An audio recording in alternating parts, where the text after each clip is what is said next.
Welcome into another edition of Mavs Latest. I'm Josyah Howard, and before we get it started, please subscribe for me down below. Please leave comments for me as I'm going along today. Mavs Latest, Dallas Mavericks, all the time with me here on Mavs Latest. But let's start here. The Dallas Mavericks, they may be facing a bit of an internal battle in terms of having a couple timelines they might have to manage at the same time. And ESPN, they highlighted this issue in a piece they wrote. In Dallas, the number one pick, Cooper Flag, who would ordinarily be surrounded by young teammates instead of joining a roster aiming to win a championship on the timeline of Anthony Davis and Kyrie Irving. They're not the typical team that would get a number one pick in just 14 months ago. The Mavericks were just in the NBA Finals. So obviously you think to yourself, all right, you're trading Luka Doncic, you're bringing in Anthony Davis, and now you're adding in Cooper Flag. So when do you then say to yourself, are we following the timeline of Kyrie Irving and Anthony Davis and going win now? Or are we building around Cooper Flag for the future? When do we make that decision? And we've talked about it before. When do you cash in the chips of the value that comes with having an Anthony Davis on your team? I think right now, if you traded him, you could fetch 4 first rounders for him probably. But I just don't think it's a smart move to trade for him, trade him away right now. You traded Luka Doncic for him. You should have ultimate loyalty to him until it is a smart business decision to trade him. So for right now, I think Anthony Davis is in Dallas for at least a couple years, unless he's just you know injury after injury after injury, and then at that point you probably lose your trade value, and then he does stay a little bit longer than you might want him to. So that is really one of the major questions for the Mavericks, not just in the offseason, not just in the regular season, but the next couple seasons. When do they fight the fight of this battle of timelines of you got veterans that want to win championships now, but then you got the number one pick who, if you develop right, can be one of those ones or one of them ones. And you have to make the decision of when do you cash in on building around that. It's gonna hit the Mavericks sooner rather than later. A lot of their veterans are, early 30s with injury history. Obviously, Kyrie Irving bouncing back from an ACL injury right now. AD has his fair share of injuries as well. So that is the one thing that will hover this team. And I think that will be the determining factor of when they make the ultimate decision of when we shift to the Cooper Flag timeline. But let's continue on here on Mavs Latest. The Athletic caught up with Laura Beth Seeger, Luka Doncic's manager, and she said that he is no longer carrying any of the baggage of his exit from Dallas. He has moved on. She told The Athletic he is moving forward and he is here in LA. He wants to get the best players here. He wants to win. He wants to know it starts with him. And I think that's what he's proved this offseason. Okay, he wants to say, or people think that he knows me, or I'm not a leader, or I'm not this way, or I'm not that. I don't care. They can think what they want to think. I'm gonna show them who I am, and that's a great mentality for Luka to have. And unfortunately for Mavericks fans, he is bringing that mentality over with the Los Angeles Lakers, and I'm just happy that he's in shape and he looks fantastic. He looks like he has his mind right, and as a Mavericks guy, I will always and forever root for Luka Doncic to do well. Hate the Lakers. Will always hate the Lakers.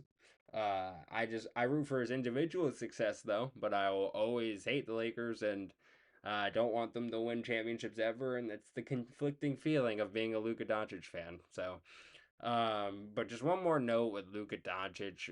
We talked about before Marko Milic.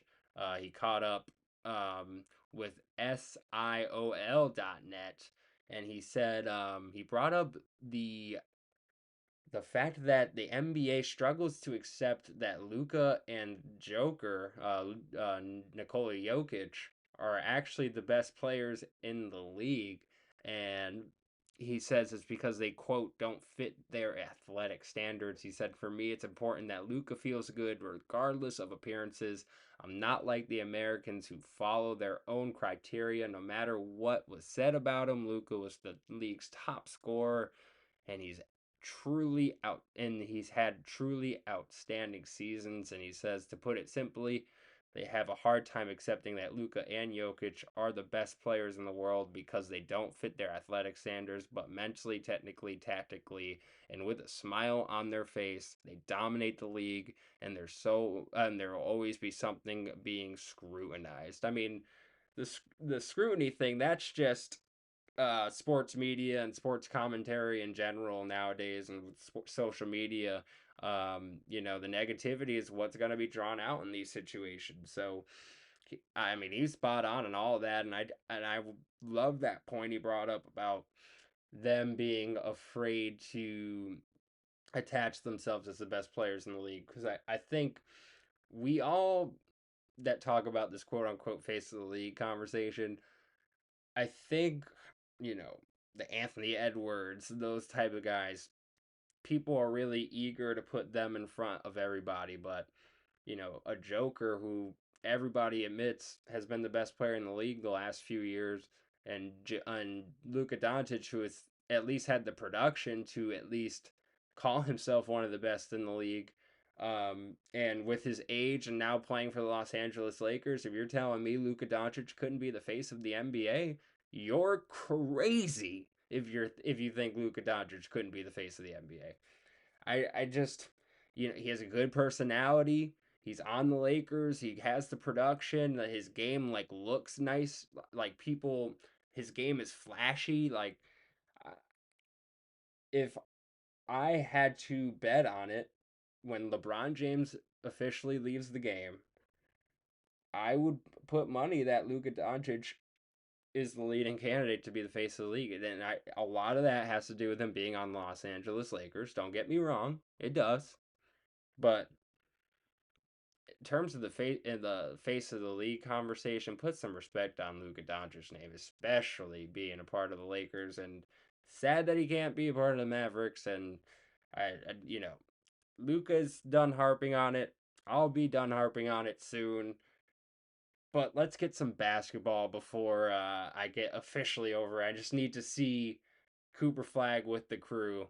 And I think we can get ready for the regular season, ready for some preseason action in about a month here. So, um, but yeah, Luka Doncic officially moved on from this Maverick situation and ready to rock for the Los Angeles Lakers. But on a more serious note, I just wanted to mention, a trial date has been set for Dallas Mavericks assistant coach Daryl Armstrong, who was arrested and charged in February for aggravated assault with a deadly weapon, according to court documents.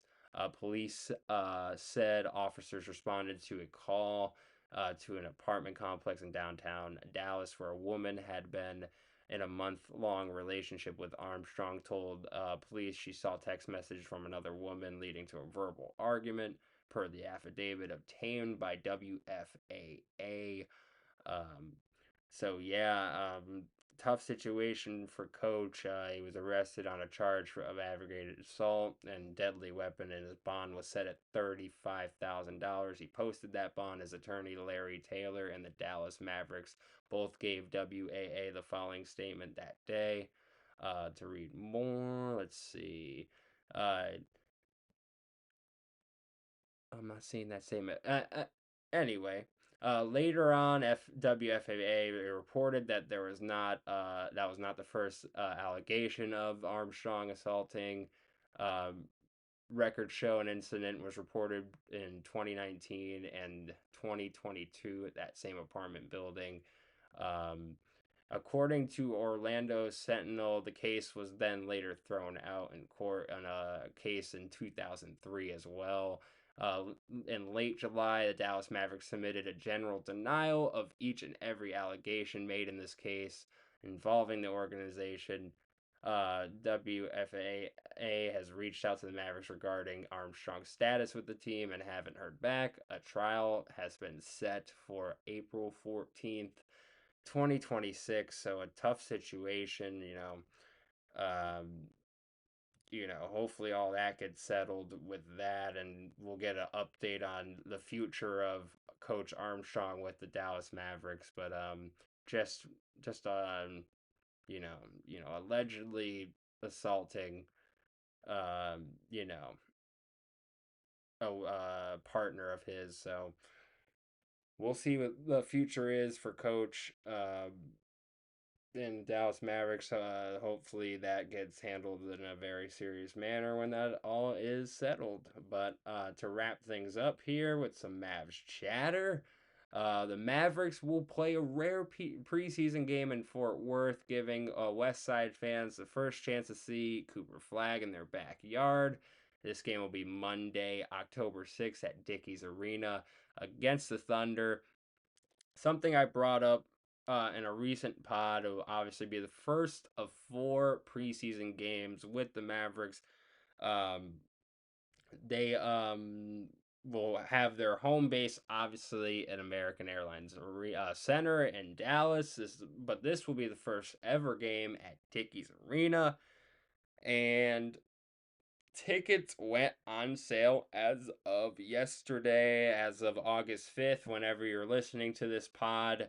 So those are out, and the general public can start purchasing tickets on August 7th. So look out for those.